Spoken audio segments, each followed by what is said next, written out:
কয়েকদিনের মধ্যেই গীতা পাঠের পবিত্র কর্মসূচি নারায়ণগড়ের মাটিতে হয়েছে, তা অত্যন্ত আনন্দনীয়।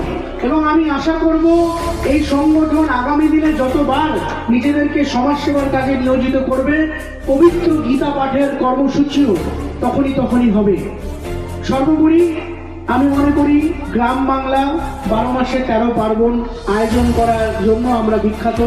মানুষকে এক করে নিয়ে চলার উদ্দেশ্যেই মিলন মেলা, মনের একত্রিত করার এই মেলার প্রাঙ্গণ, সেখানে দাঁড়িয়ে আমি অত্যন্ত আনন্দিত যখন দেখি যে গোটা নারায়ণগড় যে বিধানসভা বলুন, ব্লক বলুন, সেখানে দুরিয়া গ্রামে এক অনন্য চিন্তাকে সঙ্গী করে আমাদের সনাতনী সংস্কৃতিকেও রক্ষা করার সাথে সাথে সামাজিক এবং যে কোনো ধরনের মানুষকে সেবামূলক কাজের মাধ্যমে এগিয়ে নিয়ে যাওয়ার দৃষ্টান্ত এই সংগঠন রাখছে। তাই বারবারই ভাইদের আবেদনকে আমি কখনোই ফেলতে পারি না। যতবার তারা ডাকবেন আমি আসবো। গর্ববোধ করি যে এরকম একটা সংগঠনে আমি আমন্ত্রিত অতিথি।